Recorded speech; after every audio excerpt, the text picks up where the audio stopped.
Olá, boa noite, tudo bem? Hoje é um dia bem legal. Eu adoro trazer as pessoas que têm experiência na prática, que compartilham com a gente as dores e as delícias do dia a dia, né, da introdução alimentar das crianças com síndrome de Down. Eu gosto muito de compartilhar essas experiências para a gente não ficar só na teoria. Deixa eu pedir aqui. Vou já convidar, deixa eu apresentar aqui minha convidada, que é a Marge, a mãe da Maria Clara. Ela aceitou prontamente o convite para compartilhar com vocês essas dúvidas da introdução alimentar na síndrome de Down.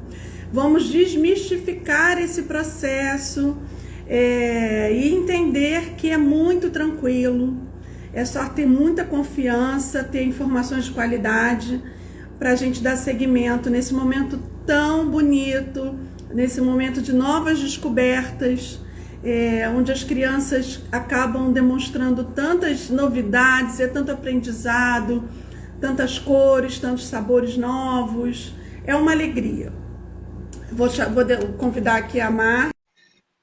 Já de antemão quero agradecer demais. Oi, Olá, tudo bem? tudo ótimo. Como você é bonita, hein? Obrigada, Vamos para andar com você. imagina. Obrigada pelo convite. É muito importante para a gente, né? Quando eu estava grávida da Maria Clara, eu assistia muitas lives e eu focava muito nos relatos das mães, como que é importante a gente ver a experiência das pessoas, porque mais do que, às vezes, o profissional canta, o relato das mães é muito... tem mais afeto, né? Muito É verdadeiro. mais humanizado, eu acho. Falou a palavra, você encontrou a palavra. É mais humanizado. A gente entende aquela pessoa que está passando por aquele momento e sabe realmente as coisas que passam pela cabeça, né? São tantas dúvidas, meu Deus do céu. Eu tenho 2 filhos, passei por esses momentos também. E dentro da síndrome de Down, acho que as dúvidas acabam triplicando.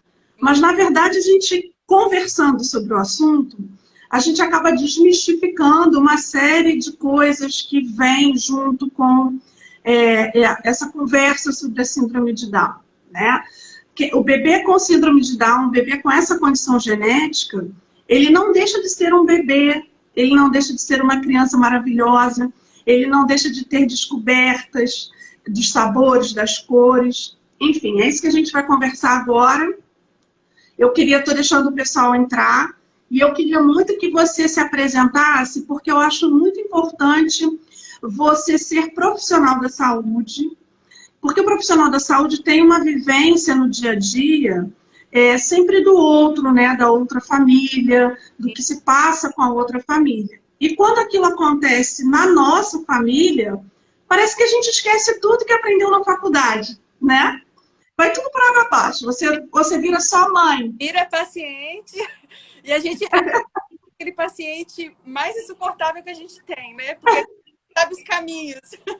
A gente vira os profissionais de saúde. É verdade. Então, esse momento de você também conversar com as mães que estão aqui, que eu acho que a maioria de hoje vão ser as mães, conversar sobre isso, sobre o teu lado profissional, como você descobriu a condição genética da Clarinha, o que você fez durante esse processo, como você lidou com isso, eu acho importante você compartilhar isso também, e como você também desmistificou várias coisas que envolvem esse momento. O teu depoimento é muito importante, porque quem está de fora e que fala para uma mãe, fala, fica tranquila, as coisas vão caminhar, é só você, é um bebê que tem algumas condições, mas tem tantos outros bebês com tantas outras condições. Isso. Né? Não é só a síndrome de Down, tem bebês que nascem com condições muito piores até. Exatamente. Então, eu queria que você e falasse para todo mundo que está entrando aqui da sua experiência profissional, como você descobriu a condição genética da Clarinha. Então, meu nome é Marge, eu sou a mãe da Maria Clara. A Maria Clara foi nosso primeiro filho, né? Foi uma gravidez planejada, né? Até eu estava fazendo um preparo para... Fiquei quase 2 anos tentando perder peso para engravidar, para ter uma gravidez saudável. Eu tomava remédio para ansiedade e eu fiquei saindo do remédio da ansiedade, engordando e emagrecendo. Naquela luta, eu fazia acompanhamento com nutrólogo, até eu repunha vitamina. E aí chegou a hora, eu falei, vamos, só faltava a gente, né? Meu marido já tinha uma irmã com filho, meus irmãos também já tinham filhos, era a gravidez esperada da família. E aí eu engravidei, não demorou, com 2 meses tentando engravidar no período fértil que a gente conseguiu, né? Engravidei no início de janeiro, foi. Engravidei em dezembro, no início de janeiro a gente descobriu. E continuamos. Logo de cara eu ganhei um diabetes gestacional e eu fiquei apavorada com diabetes gestacional. Eu tinha medo de ter aquelas síndromes que evoluísse muito e eu não conseguia perder peso antes. Eu falei, com diabetes vai ser mais difícil. E eu entrei na dieta, aí eu procurei uma nutricionista materno-infantil e já comecei com a dieta, né? Uma dieta bem rigorosa. Comecei a perder peso, perdi 10 quilos durante a gravidez com dieta para diabetes gestacional. Mas foi super acompanhado, né? Aí eu já comecei a fazer suplementação, uma suplementação mais padronizada, né, para gestantes, né? E quando fizemos um leve sangramento no início, mas repouso mesmo. Aí fizemos a morfológica de 12 semanas, deu normal, deu a translucência nucal normal, presença de osso, lembra como se fosse hoje, presença de osso nasal, translucência nucal normal. E aí passou, depois de 1 semana que eu fiz a translucência nucal, eu tive um sangramento sem esforço, né, espontâneo. E quando a gente foi para o hospital, eu fiz uma ultrassom para ver esse sangramento. O médico ultrassonografista falou, tá tudo bem com o bebê, né, por causa do descolamento de placenta, mas isso não é o meu preocupante. O preocupante é que a sua translucência nucal está muito alterada. E você já fez? Eu fiz semana passada. Aí ele falou, semana passada não deu nada, vamos fazer um outro então. Aí a gente foi exame morfológico novamente, fomos para o 3º exame, né? Para ver, foi um susto. Ele falou, e quando isso acontece, ou a criança pode ter uma síndrome, ou a criança pode ter uma cardiopatia, né? E quando a gente repetiu o exame da translucência morfológica, hiper, ultra, mega detalhado, a médica foi muito ótima com a gente, sentou, conversou, me explicou tudo, ficou quase 2 horas fazendo meu morfológico. E a fala dela me marcou muito, que ela falou assim que existe uma TN alterada, assim, né, de 4,9 já estava, só que a gente tem que observar outros fatores no ultrassom, não é só a translucência nucal. Existe a presença de ossos longos são mais curtos, a face é mais achatada, o pescocinho é mais curto. Tem geralmente uma alteração de artéria renal complicada. Vários outros fatores que dá para ver uma síndrome. Por exemplo, o seu bebê parece ser mal, porque ela é muito ativa. O bebê geralmente é muito quietinho. Ela me marcou, ela falou, ela tem muita vitalidade, né? E isso me animou de uma certa forma. Ela falou a mesma coisa, pode ser uma síndrome, pode não ser nada. Em alguns casos, eu fiz uma TN de 9 e não vi nada na criança.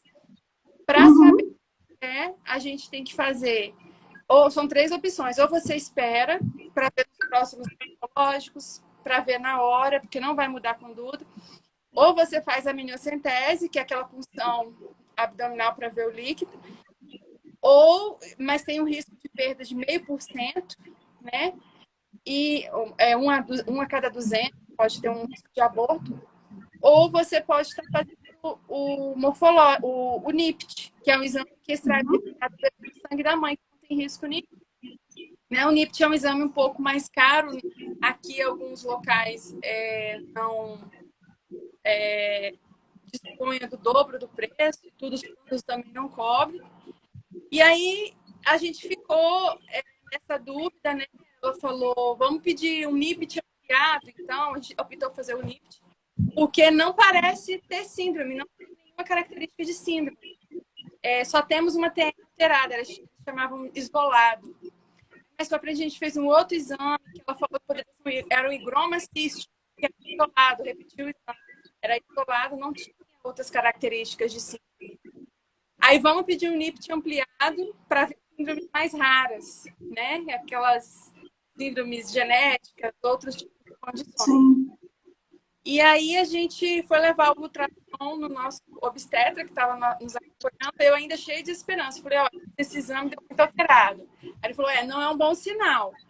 Aí eu falei, não, mas eu fiz um outro, também deu alterado. Realmente não é um bom sinal. Aí eu falei, não, mas a médica me falou que poderia ser uma síndrome cardíaca. Em alguns casos pode não ser nada. E aí a gente ainda não tinha o diagnóstico. E ele foi e falou assim, ó, não é um bom sinal, isso aqui pode indicar alguma síndrome. Ela acha que não pode ser DAO. Pode ser uma síndrome incompatível com a vida, e o DAO é uma síndrome compatível com a vida. Então está na hora de... Deixa eu te perguntar uma coisa. Você está num local bom para fazer a live? Porque o teu áudio está picotando um pouco. Sim. Você está perto do roteador? Está tudo direitinho? Tá? Então começa a falar mais devagar para as pessoas entenderem melhor, porque o teu áudio está picotando um pouco para a gente. Tá. Vou chegar mais... Fala um pouquinho mais devagar. Tá bom. Tá? E quando vocês descobriram, qual foi a tua primeira providência, como é que foi a aceitação da família, e como é que você encarou esse novo momento de novas descobertas?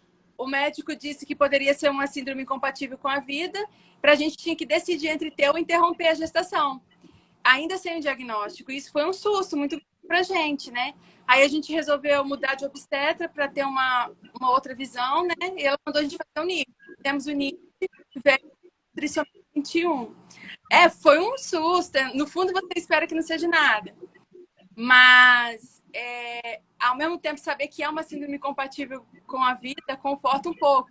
E eu, como enfermeira intensivista, eu já tinha participado de várias paradas. Eu lembrei de todas as paradas cardíacas que eu já vivenciei quando a gente luta pela vida dos pacientes ali, eu trabalhando na UTI há mais de 10 anos, na linha de vida e morte, parece que vinha tudo na cabeça. Meu Deus, eu luto pela vida e agora eu posso ter uma síndrome compatível com a vida, mas é uma síndrome de Down. Vem um luto, você passa por um luto, a família passa por um luto.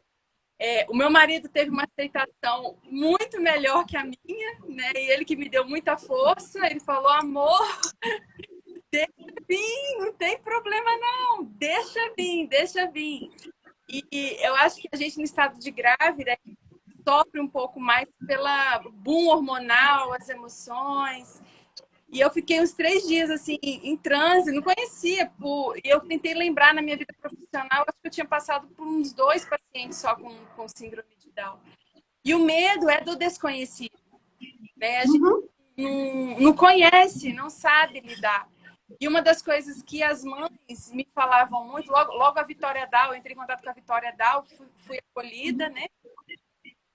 Falavam muito assim comigo, várias mães falavam, você não está grávida da síndrome de Down, você está grávida da Maria Clara. E até então, assimilar isso na gravidez é mais difícil. Agora, quando ela nasceu, aí que eu consegui entender. É a minha bebê, não é a síndrome de Down.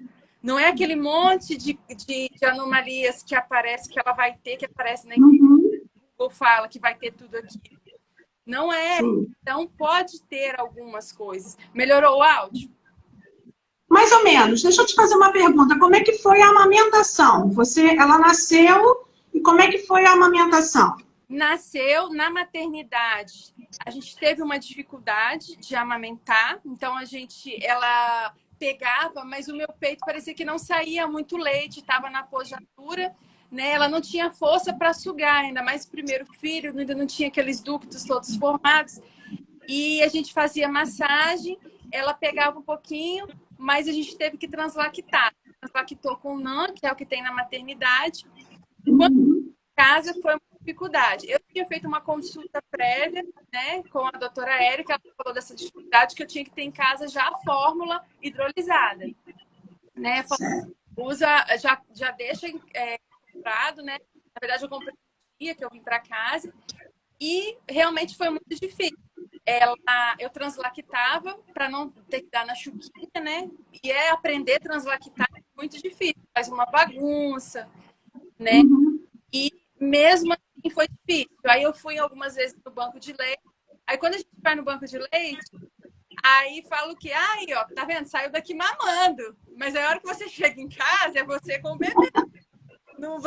Você não consegue fazer ele mamar daquele jeito.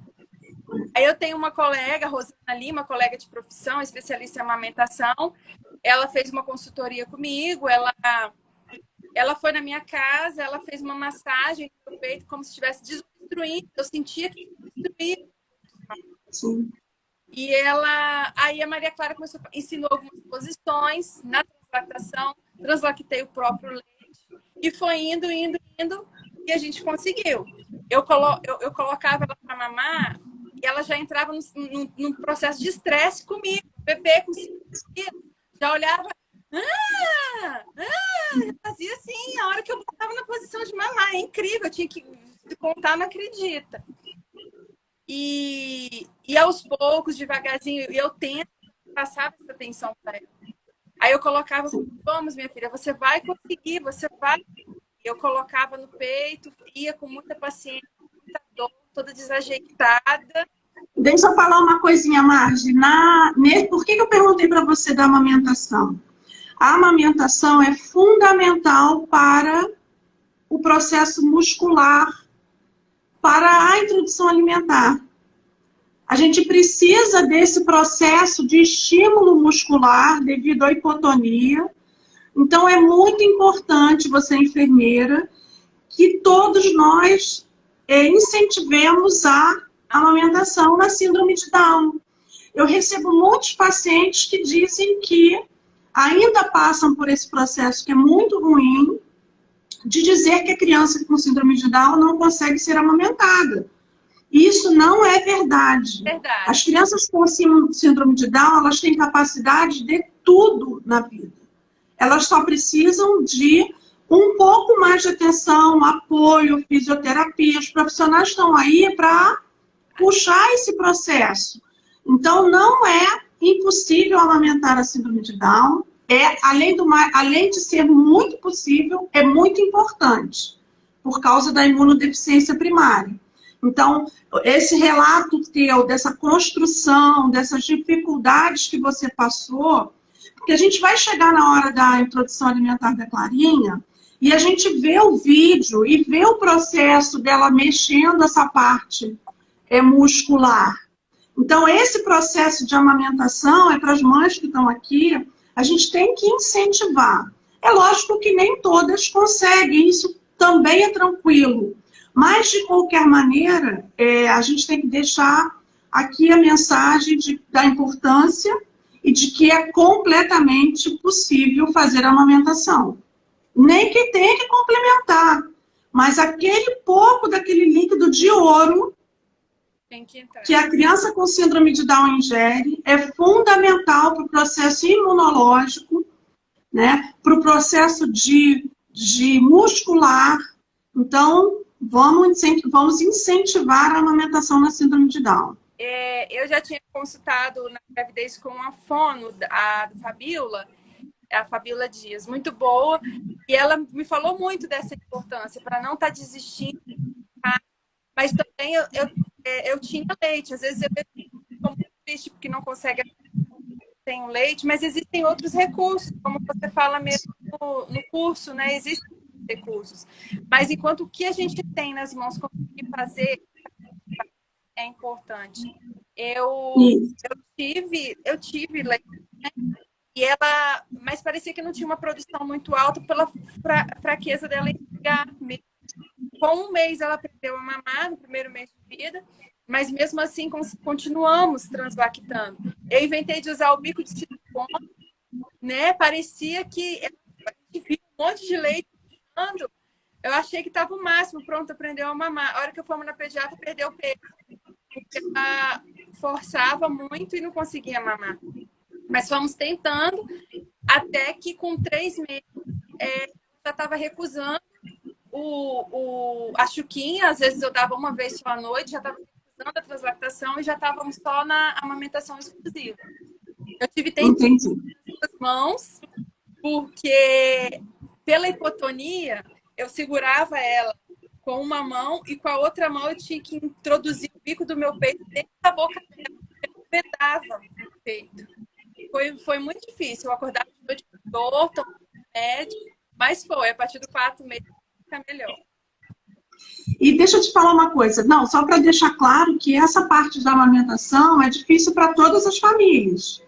Não é por causa da síndrome de Down. Na síndrome de Down tem alguns agravantes, que são os problemas cardiovasculares, que às vezes a criança não consegue respirar muito bem, tem essa deficiência na respiração por causa dos problemas cardiovasculares, mas nada disso é impeditivo de continuar insistindo para esse leite materno ser muito importante nesse momento.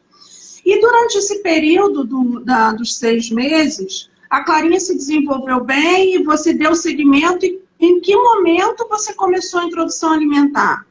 Foi aos 6 meses? Porque existe uma grande questão dentro da introdução alimentar da síndrome de Down, e que eu vejo que precisa ser avaliado, é antecipar esse processo de introdução alimentar para os 4 meses ou 5 meses. E isso não é recomendado, porque o organismo da criança, de todas as crianças, ela está imaturo nesse momento.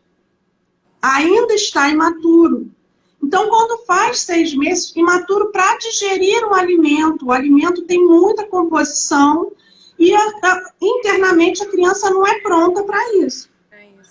Então, acontece que quando a gente antecipa, às vezes piora esse problema gastrointestinal, né? Piora esse processo de digestão. Eu queria que você contasse para mim como foi. Eu vou pedir só para você falar um pouquinho mais devagar, porque se você falar um pouquinho mais devagar, esse picote que dá na sua fala não aparece tanto. Então, fala mais devagar e a gente vai escutando esse teu relato que é tão importante. Mesmo antes da introdução, eu faço, né, até a suplementação com para Clarinha. E ela já não tinha uma dificuldade tão grande em deglutir, né? Eu fazia uma papinha com as vitaminas e dava na boquinha dela. Então, quando deu 6 meses, a gente já, quando a pediatra liberou a introdução, a pediatra estava até um pouco insegura, porque ela não estava sustentando ainda o tronco. Aos 3, 4 meses, ela começou a sustentar a cabeça, né? Aí ela já tinha o controle da cabeça, mas o tronco ela ainda não estava sustentando 100%. E quando deu 6 meses, que eu falei com o pediatra, já podemos começar? E eu estava já na ânsia de começar. A fono que eu acompanhava e alguns outros profissionais falavam que podia, porque elas falavam, imagina um paciente com paralisia cerebral, vou esperar sustentar tronco para começar a introdução alimentar? Não vou esperar. A partir do momento que já está com a cabeça sustentando, já pode. Aí a nossa pediatra falou, aos 6 meses ela estava com bronquiolite na consulta de 6º mês. Aí ela disse, vamos esperar, porque ela está com muita secreção e ela pode fazer uma associação ruim com o alimento se começar agora. Imagina, secreção, aspiração de secreção, febre, e aí começar a introdução alimentar nesse momento não será legal para ela. E aí... Não estou te ouvindo.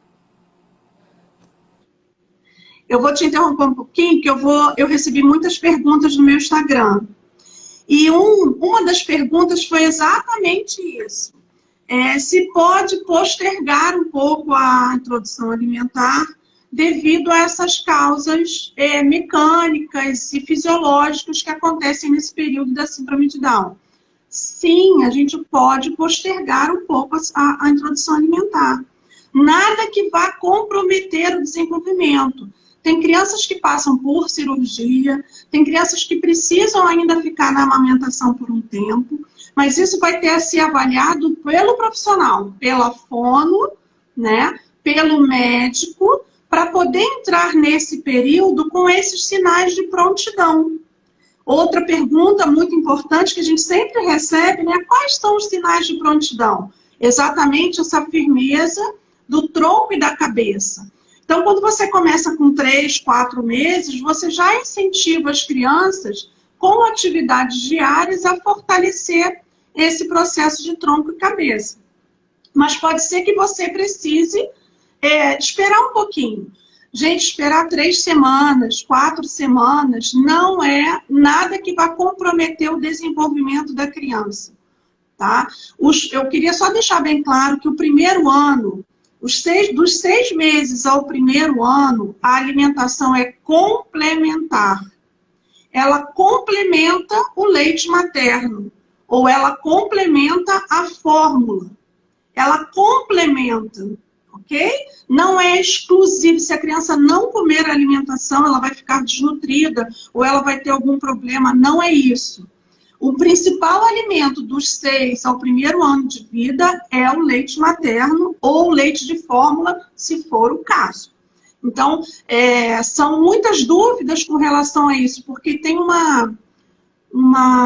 envolve assim, uma questão da síndrome de Down, da perda de tempo, o que a família não está fazendo que possa melhorar esse processo. Então, não se sintam culpados. Confiem nos profissionais que acompanham vocês, para dar essas referências. Está com prontidão de firmeza de tronco, igual fez a sua pediatra, que pediu para esperar um pouquinho.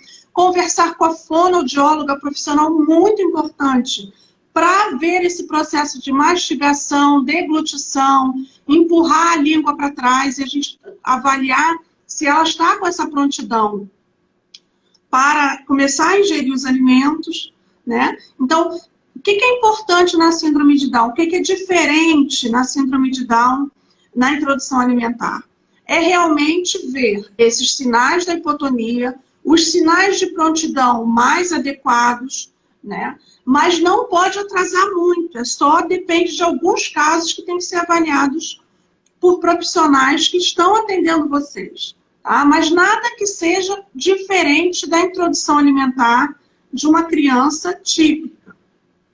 Tá? Porque não existe isso de criança normal. Nenhuma criança normal.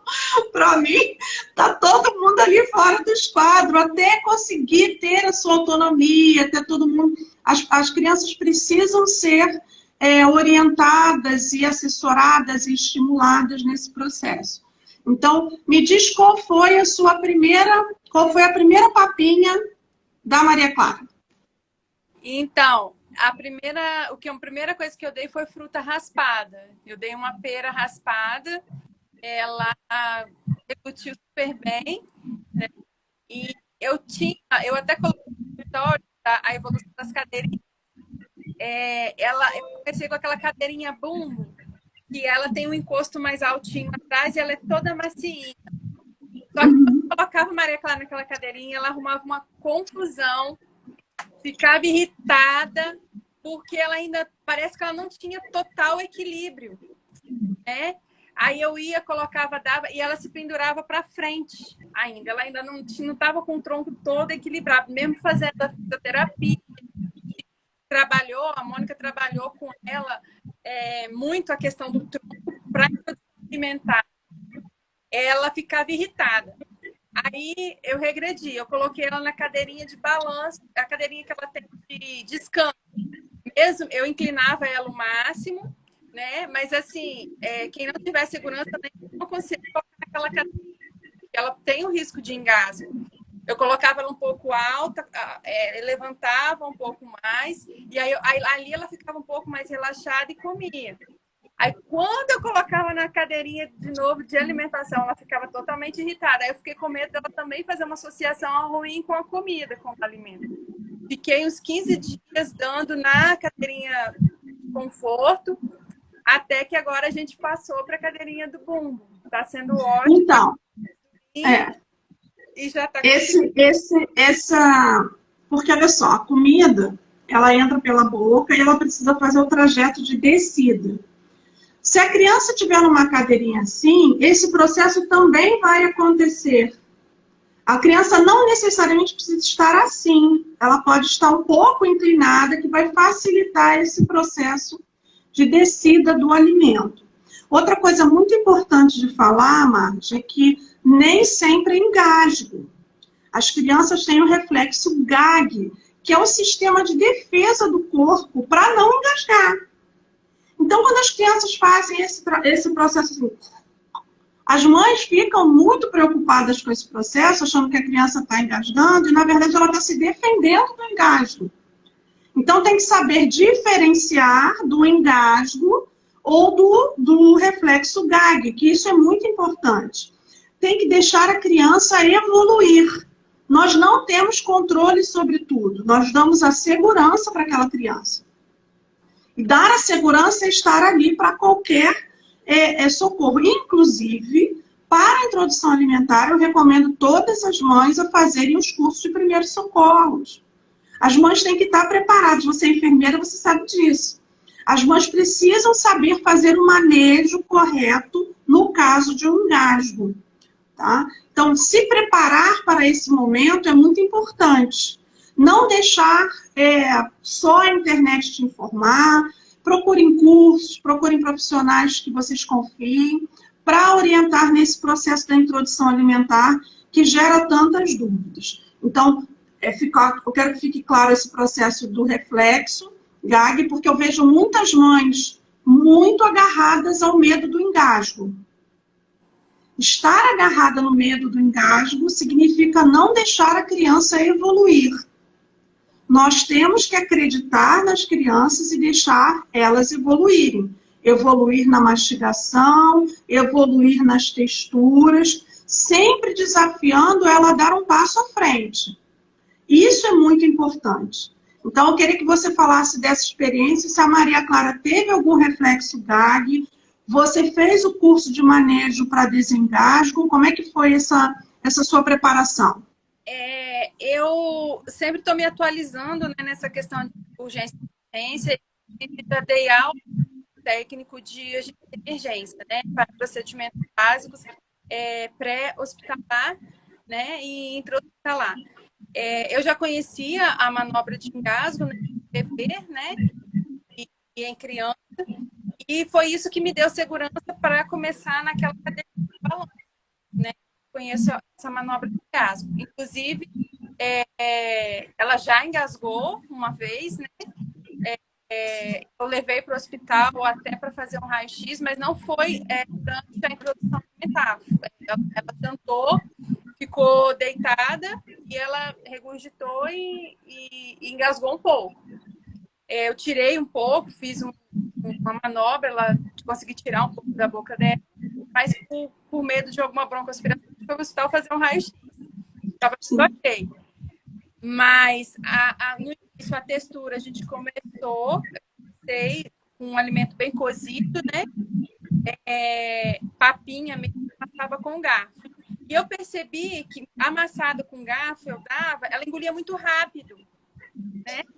Aí eu comecei, tipo, a batatinha cozida, eu cortava um pedaço da batata e colocava. Aí ela mastigava um pouco e depois engolia. Então, a gente já começou com os alimentos mais inteiros, não todos amassados, e cortando os pedacinhos e colocando na boca.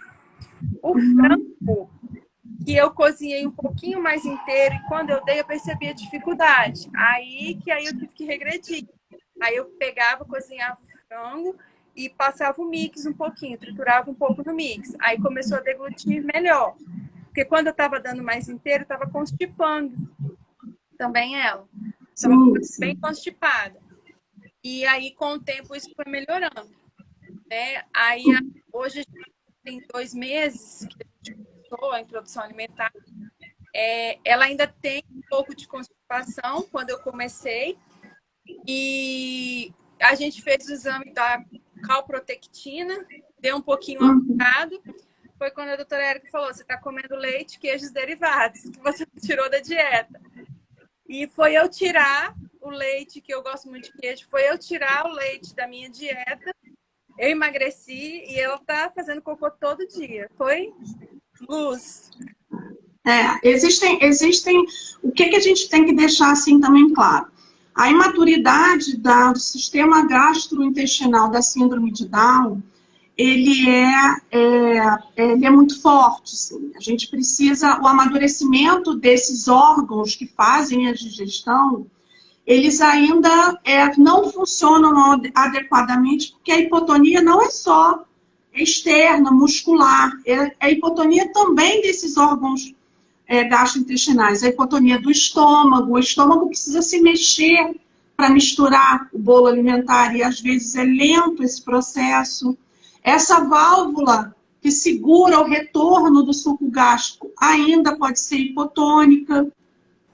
Então, todo o processo de digestão que começa na boca, na síndrome de Down, tem que ter um olhar mais atento. Nem todas as crianças têm esse processo. Tem crianças que passam pela introdução alimentar sem nenhuma intercorrência. E tem crianças que já têm uma hipotonia mais presente. Com relação ao leite, o leite de vaca é uma proteína de difícil digestão. Também quero deixar bem claro aqui, não é a lactose, é a caseína. A lactose é o açúcar do leite. A caseína é a proteína do leite. O que faz, que dificulta esse processo de digestão e acelera o processo de inflamação intestinal na síndrome de Down, que já tem essa predisposição genética a esse processo inflamatório, é a proteína do leite. Então, avaliando individualmente, o protocolo é retirar a proteína do leite. Então, uma pergunta, vou trazer aqui para vocês, uma pergunta que me fizeram aqui sobre o leite vegetal. Eu quero deixar bem claro para vocês que leite vegetal simples, aqueles que vendem na farmácia não, na loja de produtos naturais, no supermercado, não pode ser administrado em crianças de menos de 2 anos. As crianças de menos de 2 anos, eles têm uma necessidade energética e calórica que não é suplantada pelo leite vegetal. Então, o que você tem que fazer, essas famílias que tanto me perguntam isso? Existem fórmulas infantis de leites vegetais. Existem fórmulas com proteínas extensamente hidrolisadas. O que é uma proteína extensamente hidrolisada? O leite de vaca é um colar de pérolas. A gente precisa quebrar em pérolas separadas para poder digerir e absorver. Só que chega lá no nosso intestino, no intestino da criança com síndrome de Down, esse colar de pérolas íntegro, dificultando esse processo de digestão. Então, você consumindo uma proteína já quebradinha, tem as fórmulas de aminoácido, tem as fórmulas de proteína hidrolisada e tem as fórmulas de proteínas vegetais. Então, são fórmulas. A fórmula, ela abrange todas as necessidades nutricionais de nutrientes que a criança precisa nessa fase inicial da vida. Não é para usar leite vegetal simples nesse processo. Muitas vezes, com 1 ano e meio, dependendo da maturidade, dependendo da avaliação do profissional, a gente pode utilizar isso. Outra coisa, leite de vaca antes de 1 ano, quem utiliza leite de vaca, nem pensar.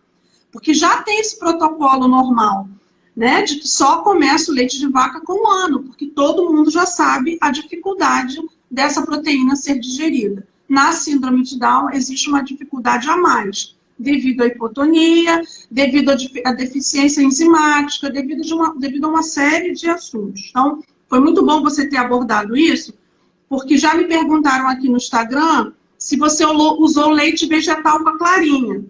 E, na verdade, você não usou leite vegetal com a clarinha. Mas, se tivesse que usar, usaria uma fórmula de proteínas hidrolisadas ou uma fórmula de proteína vegetal, né? Que melhora Muito. Eu vejo muitos meus pacientes melhorarem a função intestinal, principalmente a constipação intestinal nesse processo, substituindo a fórmula por fórmula de proteínas hidrolisadas. No início, eu fazia translactação com a Pitamil-Pept, que é uma fórmula extensamente hidrolisada, né? Uhum. Eu translatava 30, 60 ml no máximo. Aí depois eu dava uma só fórmula à noite antes dela dormir. Ficava o dia todo com o materno e à noite, quando eu já estava morta, eu dava para... E ela dormia bastante a noite toda. Quando chegou com 4, quase no 5º mês, ela começou a recusar a fórmula. À noite ela não queria, mas aí, em compensação, ela acordava 3 vezes à noite para mamar. Com fome, porque o leite materno ele é um pouco mais leve, né? Apesar de... Uhum. Aí acordava com fome e a gente tentava ainda insistir um pouco na fórmula, de jeito nenhum. Não quer, não pega, cospe. Uhum. E gostou, pegou o gosto do peito, ficou só no peito. Que bom! Tem o seu lado bom e o lado ruim, né? Que a mãe não dorme, mas tudo bem. Faz parte da maternidade. Ó, as mulheres que passam pelo primeiro ano do filho merecem uma placa, assim, na rua. O primeiro ano realmente é desafiador para todas as mães, né? O primeiro ano é, assim, a conquista que a gente passa por tantas dúvidas, tantas ansiedades, tantos desafios. Eu queria falar sobre a constipação intestinal quando a gente começa a introdução alimentar. Os alimentos, eles são muito novos para essas crianças. Essa composição dos alimentos ainda é muito nova para eles. Por isso que se começa a introdução alimentar com pouca quantidade. Não é necessário fazer um prato cheio para a criança com introdução alimentar, para nenhuma criança. Existem estudos e composições que a criança come para começar a introdução alimentar, são 2 colheres de sopa. Eu acho que a expectativa materna é muito maior do que a capacidade da criança ingerir aquela quantidade. Como é que era a tua expectativa quando você começou a dar para a Clarinha? Você queria um pratão ou um pratinho? Eu comecei com um pratinho, mas eu achei que ela ia usar muito. Né? Eu estava esperando que a língua dela tenha... A fonte falou, o Dal, quando começa a comer, o reflexo é para dentro, a comida para fora. Mas foi uma surpresa para mim, assim, a primeira marmitinha que eu fiz para ela comeu. Eu fiquei admirada. Eu fiquei muito admirada. Aí é o que eu falo. Teve até uma perguntou no Instagram, quanto tempo demorou para a Clarinha conseguir comer direitinho? Eu falo que a introdução para a Clarinha não foi uma barreira, mas eu acredito que na síndrome de Down vamos ter muitas barreiras futuras, vamos ter muitos desafios, mas foi um caso que a gente não teve essa dificuldade. Ela comeu a marmitinha inteira que eu fiz. Não sei quem puxou essa fome toda, né? Não sei se foi do pai, se foi da mãe. Come muito bem. Não, deixa eu te falar. Existe uma regulação do apetite. Tem mães que se preocupam que a criança come pouco. Tem mães que se preocupam que a criança come muito, né? Mas existe uma regulação, é isso que vocês têm que deixar a criança mostrar, né? Quando você fala assim, botei um pratinho, ela comeu tudo, queria mais. O que é querer mais? De repente, essa leitura não está adequada. Você pode fazer uma frutinha depois do almoço, uma frutinha que acelere esse processo de digestão, uma mamão, um abacaxi, para a gente facilitar esse processo, não dar mais comida. Porque o que acontece? Se você dá maior quantidade de comida do que a capacidade do estômago, vai ter uma pressão aqui dentro para essa válvula do esôfago. E o que acontece? Na síndrome de Down, como essa válvula ainda não tem essa fortaleza muscular, é capaz de voltar. E dentro desse processo da introdução alimentar, existe o refluxo. Na síndrome de Down existe, quando começa a alimentação, muitas mães, acho que tem esse medo da criança estar comendo pouco ou não estar comendo o suficiente. Então, isso precisa ser esclarecido. A alimentação dos 6 ao 1º ano é complementar. Se a criança não comeu, não se sentiu bem naquele momento, não é para dar outro prato. Espera um pouquinho, 1 hora, e dá uma mamada, dá o peito, antecipa a próxima refeição. Vocês é que vão administrar, ou faz uma mamadeira menor. Eu vejo mães substituir, a criança comeu, aí a mãe interpreta que ela continua com fome e faz uma mamadeira de 210 ml ou de 180 ml. Não é possível a criança dar conta dessa quantidade. Aí acontece o refluxo. E quando a gente reorganiza a alimentação em quantidades e horários corretos, a criança começa a administrar essas quantidades. É isso que é importante saber, quantificar o volume, porque é muito volume, as mães erram muito na mão na quantidade do leite de fórmula, botam mais leite do que é necessário. Então, procurem uma orientação com relação a isso, para vocês darem a quantidade correta e deixar a criança se regular. Nem dá mais, nem dá menos.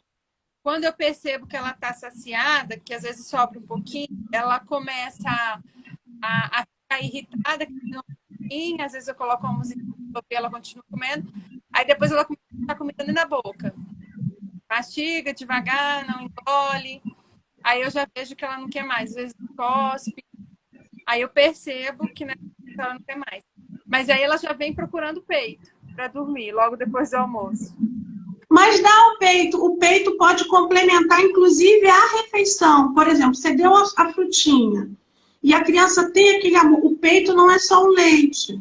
O peito é amor, o peito é aconchego, o peito é carinho, o peito é proximidade, o peito é cheiro.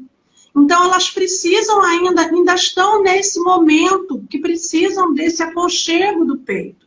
Então, não, pode ser que ela dê 2 mamadinhas no seu peito e durma. Então, não restringam esse processo. Dos 6 meses ao 1º ano, a criança ainda fica muito dependente desse processo. Então, dar o leite nunca é demais, o leite do peito. E quando der uma mamadeira, não dá uma mamadeira de 200 ml, dá uma menorzinha, vê, administra. Vocês é que têm a percepção do que é muito, do que é pouco. A criança manifesta quando ela não está satisfeita. O que me preocupa, e eu vejo também, é a questão da água. A Maria Clara não gosta de água. Quando eu dou água para ela, ela parece que está afogando ela. Então, assim, o peito é um pouco mais tranquilo, que tem tem água, né? Tem o líquido. Aí, o que eu estou fazendo, ultimamente, é colocando um pouco de água na marmitinha para dar junto com a comida, para tentar dar água de uma forma, porque ela não gosta. Eu dou nem na água, quando dou na água, ela parece que começa a se sufocar. Eu acho que ela não tem medo de engolir. Então, o que acontece? Muitas mães falam sobre esse processo que a Maria Clara está passando. Meu filho não bebe água, meu filho cospe a água, se eu botar na boca ele cospe. Quando aprende a cuspir vai ser pior, tá? Se prepara. Porque aí vai cuspir mesmo a água que você botar. O que a gente recomenda nesse processo? Se estiver no peito, a amamentação do peito já fornece uma quantidade de água. Normalmente, eles têm que ter em torno de 700 ml por dia com o peito e com a mamadeira. Então, se você dá 3 mamadeiras por dia, de 150 ml, você já está dando aí 450 ml. Né? Então, não está longe daquilo. Beber água se aprende. As crianças aprendem. Como comer também aprende. Então, o que a gente sugere nesse momento? Primeiro, ter a garrafinha de água sempre por perto. Segundo, investir em copo de transição, onde ela possa morder o bico, onde ela possa fazer aquele processo de pega. O canudo, eu tenho certeza que a fono faz atividades com canudo. E isso é importante a todo momento, igual passarinho. Inclusive, eu falo para começar com a seringa. Bota lá 2 ml na seringa e bota. Deixa ela trabalhar a água na boca. Deixa ela se irritar, faz parte. Faz parte dela aprender esse processo. A água se aprende também. Então, outra dica muito boa para as mães. Cozinham os legumes. Não tem água de cocção dos legumes? Bota 2 colheres de sopa, 3 colheres de sopa da água da cocção dos legumes na papa salgada.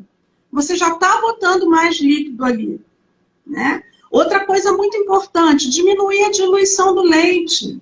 Diminui o número de scoops do leite e bota mais água. Porque é 1 scoop para cada 30 ml de água. Se você botar menos scoops, você vai ter o leite mais diluído. Então, você vai ter um volume maior de água ali, que não esteja tão concentrado pelo leite. Então, é muito bom você aumentar, fazer a seringuinha igual passarinho, deixar ela trabalhar essa... Porque, na verdade, quando ela cospe, quando ela tem essa sensação, ela está aprendendo. Então, insistir 2 ml, insistir 1 ml, insistir, botar 2 ou 3 colheres de água de cozimento dos legumes na papinha, já está aumentando a ingestão de água. E isso, assim, vai crescendo. Porque se não beber água e comer muita comida, vai ter constipação intestinal. É hábito. Então, não desistam e não falem a frase, meu filho não gosta de beber água. Todo mundo gosta de beber água, ele só está aprendendo. Ele tem aí os segundos 6 meses da vida dele para aprender a beber água. E se aprende de pouquinho em pouquinho, pouquinho em pouquinho. Não substituam por água de coco, por chá, por outros tipos de bebida. É água pura. Quando a criança consegue beber a aguinha, fica muito melhor, tá? A indicação de chá ou de água de coco, aí você vai ver com o profissional que está te atendendo. Você pode um pouquinho, você pode uma vez por outro. Mesmo assim, com 7, 8 meses, que já está mais... O organismo já está mais madurinho, os rins já estão mais madurinhos para metabolizar todos aqueles eletrólitos, tá? Tem gente aqui, demora um pouco mais a acontecer. Cada criança tem um momento. Sabe o que eu digo para vocês que é muito importante? Persistência, paciência e o tempo todo insistindo nesse processo. Lembrem-se que eles estão aprendendo, é um aprendizado. Tá? Aprender a beber água, aprender a cor dos legumes, o sabor dos legumes. Por isso é tão importante separar. Quando essa introdução é boa, quando eles chegam mais tarde, aceitam muito melhor todo esse processo. Eu tenho uma pergunta aqui, que eu não sei se você fez isso. Normalmente a gente começa com uma frutinha, e essa frutinha a gente usa no início por uns 3 dias, assim, para a criança aprender sobre aquele sabor, 3, 4 dias. E depois a gente vai modificando as frutas, vai botando as cítricas lá com 7 meses. Existe toda uma sugestão de planejamento, né? Que eu uso muito aqui na minha prática clínica.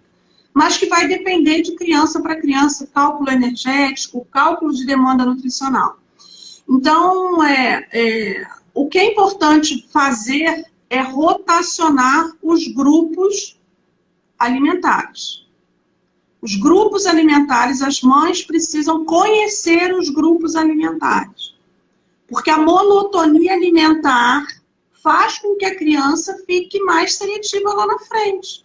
Porque vocês precisam apresentar, apresentar, apresentar, apresentar, apresentar. Tá? Tem uma mãe que está me perguntando que está sempre rejeitando. Tem que conversar com a fono, tem que conversar com a TO para fazer uma avaliação sensorial, se eles têm problemas sensoriais que precisam ser trabalhados e desenvolvidos. Tá? Tem crianças que têm problemas sensoriais, mas eles podem ser, sim, ultrapassados com profissionais que sabem trabalhar esses processos sensoriais, mas não desanimem na introdução alimentar.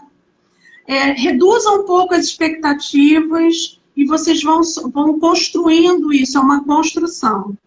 que você acha, Marge, sobre isso? É uma construção para você também? Sim, uma construção a cada dia. Eu falo que eu deveria comer o que eu faço para Maria Clara, porque eu estou aprendendo Com certeza. a cada dia, né? Que às vezes para a gente fala, hoje não preciso, como que tem, e vai indo. Para Maria Clara eu vou separando os grupinhos, aí eu tenho que fazer isso para Para todo mundo, né? todo mundo. E eu tento, assim, eu sempre cozinho 2 carboidratos diferentes, 2 legumes diferentes, e vou tentando dar uma marmitinha diferente do almoço, daqui eu dou da janta, para ela ir conhecer. Isso, na verdade, você não... O que eu recomendo para as mães? Se preocupem com os grupos alimentares, não precisa modificar a alimentação do almoço e do jantar, pode ser o mesmo, não tem problema, tá? Não se preocupem em ficar fazendo marmita, nem variedade, nada disso. Gente, o simples, a criança tem que ser simples. Grupos alimentares. Você pode começar... esqueci o nome dela, está me perguntando aqui, da Baby Look Boom, experimentar um novo alimento por dia ou a cada 3 dias. No primeiro, do 6º ao 7º mês, as 4 semanas um pouquinho, pode ser de 3 dias mesmo fruta, depois você muda, aí você espera um pouquinho para dar as cítricas. Isso tudo vai depender, tá? Fernanda, é verdade, Fernanda, desculpa. É uma coisa que sempre me perguntam também, desses grupos alimentares, as mães precisam saber. Eu sei que você fez meu curso no 21 Conecta sobre a introdução alimentar, né? A gente vai relançar o curso agora, vai ter mais umas novidades, vai ser bem legal. E te deu uma base para você entender mais esse processo. Inclusive, lá eu falo sobre os alimentos bociogênicos, que é um grande questionamento das mães sobre os alimentos bociogênicos. Para quem não sabe, os alimentos bociogênicos são aqueles que impedem a ligação do iodo no processo metabólico da tireoide. Tá? O que acontece? Quando você consome mais esses alimentos, isso pode interferir na parte hormonal, nesse funcionamento da tireoide que é tão característico na síndrome de Down. Você retirou algum alimento por orientação da alimentação da Clarinha? Sim, eu nem introduzi alimentos desse grupo, né? Ela não tem ainda hipotireoidismo. Ela ainda tá tranquila, mas está bem perto do mínimo. Até porque ela ainda tem, mas minha mãe, minha irmã ainda já tem hipotireoidismo, então já tem uma tendência. Então, assim, ainda não introduzi os alimentos desse grupo. Tá. O que acontece? Não precisa retirar. Os alimentos desse grupo fazem parte dos grupos alimentares. A retirada tem que ser orientada por um profissional nutricionista, tá? Não depende muito do funcionamento da tireoide. O que a gente precisa avaliar? O endocrinologista precisa estar presente, a nutricionista precisa estar presente para montar o plano alimentar para esses alimentos. Não existe retirar esses alimentos sem uma avaliação médica e nutricional. Tá? Não existe, não dá, eu vou falar os alimentos, não dá mandioca, não dá brócolis, não dá couve-flor, não dá couve, não existe não dar. Eles também têm benefícios, tá? Muitos benefícios. Então a gente não pode retirar esses alimentos sem ter nenhum problema nesse processo. No hipotiroidismo caracterizado com TSH descompensado, ainda em processo de regulação, nós retiramos os alimentos bociogênicos. Não existe, não pode. Existe uma avaliação médico e nutricional, inclusive para botar esses alimentos espaçadamente, de vez em quando. Uma vez por semana, uma vez a cada 15 dias, porque eles também são ricos em nutrientes. Ok? ok? Quais são os alimentos? Brócolis, couve-flor, couve de Bruxelas, couve-manteiga, mandioca, por isso esse terror da mandioca. Esses alimentos, eles podem interferir nesse processo da tireoide. Então, uma criança com síndrome de Down que tem esse processo, esse TSH, ainda oscilante ou caracterizado pelo hipotireoidismo, você retira esses alimentos. Mas tem que ser avaliado individualmente. E não retirar todos esses alimentos de todas as crianças com síndrome de Down. Dentro da síndrome de Down, existe a individualidade bioquímica. Gente, eu tenho pacientes com síndrome de Down completamente diferentes uns dos outros.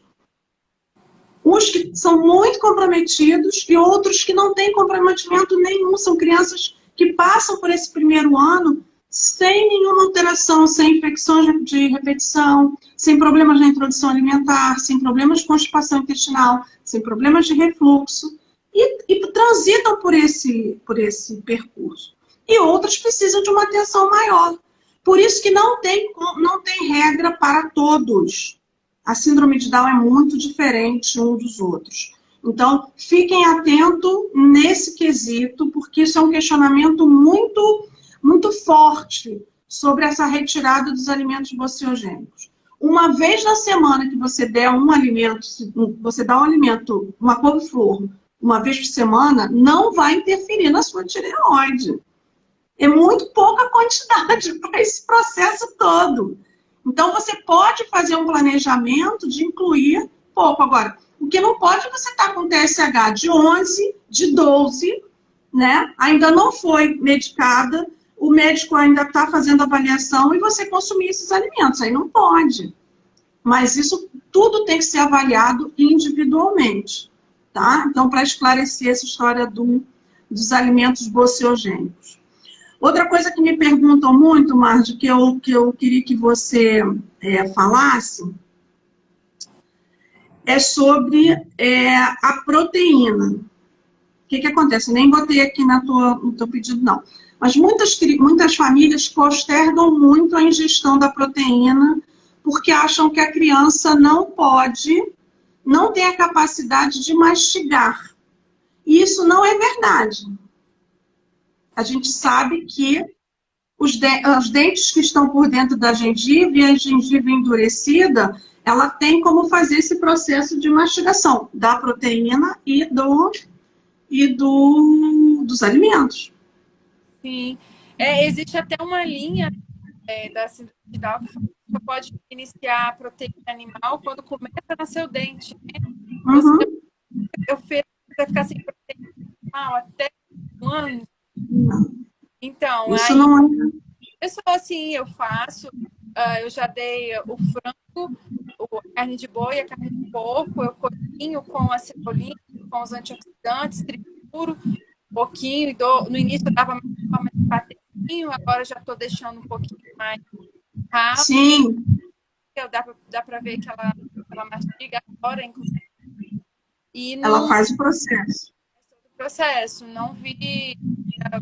tem um problema na mastigação conforme eu desde Deixa eu te falar, você tá picotando muito, mas a gente também já está no final. Eu queria responder só uma pergunta que aqui quem falou foi a Livinha Marcela, sobre o arroz dificultar a absorção do zinco. O zinco, ele é muito importante para todos os processos do nosso corpo. Ele é precursor de vários metabolismos do nosso corpo. E o que acontece? Na síndrome de Down, nós temos um sistema antioxidante do nosso corpo. Só que na síndrome de Down, esse sistema antioxidante ele está desequilibrado. E eles têm uma dependência maior de zinco. Tá? Então, alguém me perguntou assim, todos os bebês precisam suplementar, fazerem suplementação para síndrome de Down? Normalmente, sim. Primeiro que já tem todas as regras para os bebês do ferro, da vitamina D. Isso é regra da Sociedade Brasileira de Pediatria, de todos fazerem essa suplementação. Tá? O zinco na síndrome de Down é muito importante, o selênio é muito importante, por isso a gente fala tanto das castanhinhas raladas nas papinhas de fruta, para a gente aumentar a quantidade de selênio. Então, avaliar esses nutrientes que são muito importantes nesse processo antioxidante, como o zinco, é fundamental. Agora, não é bom retirar o arroz porque ele atrapalha o zinco. Na verdade, a gente tem que aumentar a ingestão de zinco com alimentos que contenham zinco, carnes e proteínas e tudo, para poder melhorar essa absorção. Não é retirar para não impedir, porque de qualquer maneira o zinco vai ser mais utilizado pelo corpo da pessoa com síndrome de Down, tá? Alguém está me perguntando aqui para falar sobre a demolhagem. Sim, é muito importante que vocês deixem os grãos, no mínimo 12 horas de molho, para retirar aquela água, retirar os fatores antinutricionais dos grãos, descartar aquela água, tá, que ficou de remolho e cozinhar com uma água nova. Isso é muito importante para esse processo digestivo, principalmente na síndrome de Down, por todos esses assuntos que a gente já falou até agora, principalmente sobre essa imaturidade do sistema digestivo deles, tá? Então, é muito importante que façam esse remolho. Eu também recomendo fazer o remolho da castanha, tudo isso para tirar esses fatores antinutricionais. Uma coisa que eu quero falar também que você faz, Marge, que são as marmitinhas, né? Você não mandou uma foto das marmitinhas no teu Instagram e que todo mundo ficou doido? Como é que você organiza as marmitinhas? Uma coisa que eu quero falar, eu quero que você conte das marmitinhas e quero que você falasse também do congelamento. Como o congelamento é amigo das mães. Muito. Eu já me preparar para o trabalho e já fazer as marmitinhas. Porque em casa a gente come comida com sal. Tem diferente. Então, para fazer todo dia a comida dela no almoço, fica mais difícil. Então, eu cozinho os grupos alimentares e vou montando as marmitinhas. Hoje mesmo eu montei 14 marmitinhas para uma semana, do almoço e da janta. Aí eu cozinhei 2 grupos de cada alimento e fui montando. Eu já tinha o feijão congelado, já tinha o milho congelado e já tinha carne em cubinhos. Aí foi só cozinhar o leite e colocando em cada marmitinha. Olha, facilita demais, para vocês não ficarem quando forem sair. Isso é muito importante na introdução alimentar. Gente, congela as comidinhas nas caçambinhas de gelo, nos cubinhos de gelo. Faz só aqueles cubinhos de gelo, de legume. Isso não preciso nem falar para vocês. Tem na internet um monte de exemplos para vocês verem. Congelar é fundamental. Só um minutinho. Desculpa. Alguém está me perguntando aqui se nas fezes dela sai muito pedaço de alimento. Com certeza ela está com dificuldade de digestão desses alimentos. Tá? É um processo também de deficiência enzimática. Então, nesse começo, acho que você deve facilitar mais esse processo de digestão, com alimentos mais cozidos, mais pastosos, para recuperar essa microbiota intestinal. O intestino é muito importante para absorver os nutrientes, para absorver suplementações. Muita gente acha que é só suplementar e, na verdade, tem que absorver. Não é só suplementar, tem que estar pronto para absorver aquela suplementação. Então, tem que, nesse começo, restabelecer essa parte intestinal. Para constipação, hidratação, fibras pré-bióticas, biomassa de banana verde, vocês podem acrescentar nas frutinhas. Eu vou postar lá no 21 Conecta uma receitinha também de papinha com biomassa de banana verde. A biomassa, inclusive, pode botar até na mamadeira, facilita bastante esse processo. A biomassa é pré-biótica, quer dizer, alimenta as bactérias boas do intestino, que é o que a gente precisa. Então, eu queria convidar vocês para se cadastrarem. Na minha bio tem um link para vocês se cadastrarem, para receberem as novidades e os conteúdos lá do 21 Conecta. Tem curso lá no 21 Conecta meu, que foi o que a Marge fez, foi através dele que a gente se conheceu, né? Que fala sobre a introdução alimentar, fala sobre o intestino, fala sobre tireoide, dá receitinhas práticas. E agora eu estou voltada muito para atender essas mães que estão tão necessitadas de informações para esse processo. Então, se vocês se cadastrarem, vai ser ótimo. Ei, Lu, uma informação nova que eu perguntei. O que você sabe sobre os alimentos alergênicos agora nessas 6 meses? O amendoim, o camarão, o peixe? Tem alguma tem uma janela de oportunidades aí de apresentação desses alimentos, ovo, peixe,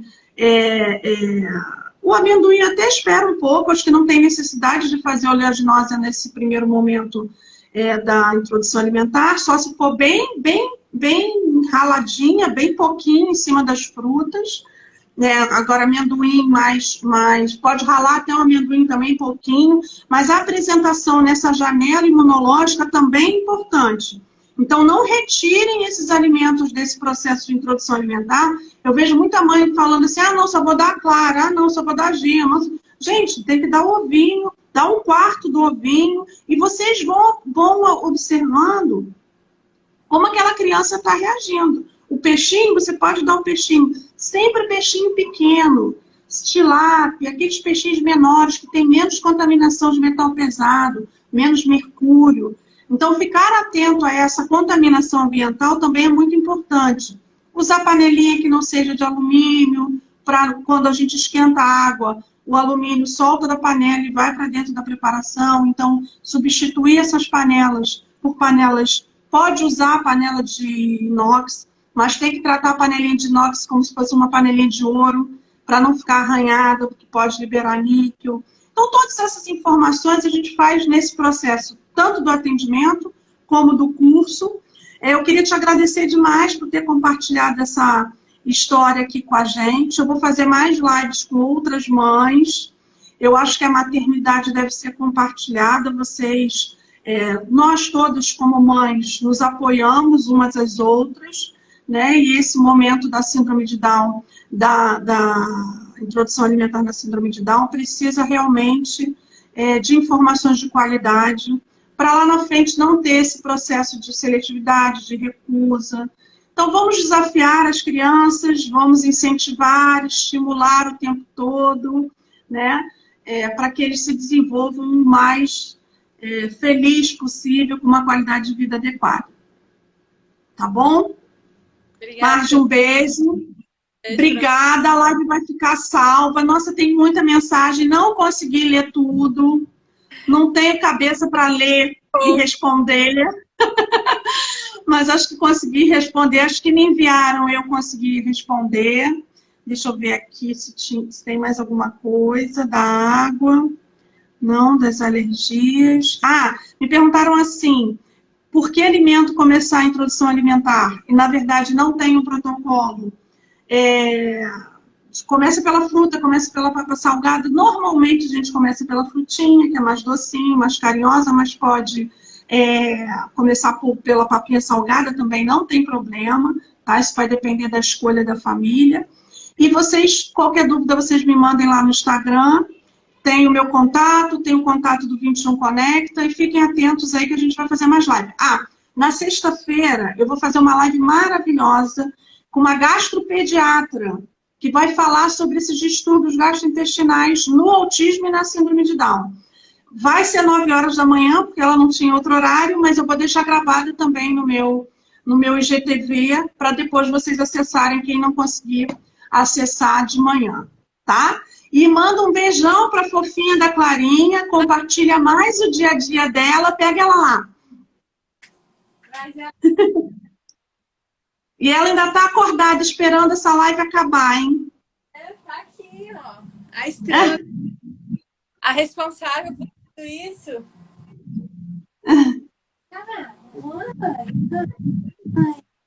Cadê essa princesa? Oi, minha fofinha! Tudo bem? Que presença ilustre nessa live, meu Deus do céu! É muito boneca. Isso. Muito linda. Ó, um beijo da tia Lu, que vai te ajudar sempre no que você precisar. Tá bom? Beijo, Clarinha. Beijo, pessoal. Beijo, Marge. Um beijo no seu coração. Muito obrigada por tudo, tá? Obrigada a você. Beijo enorme. Tchau, Clarinha. Beijo.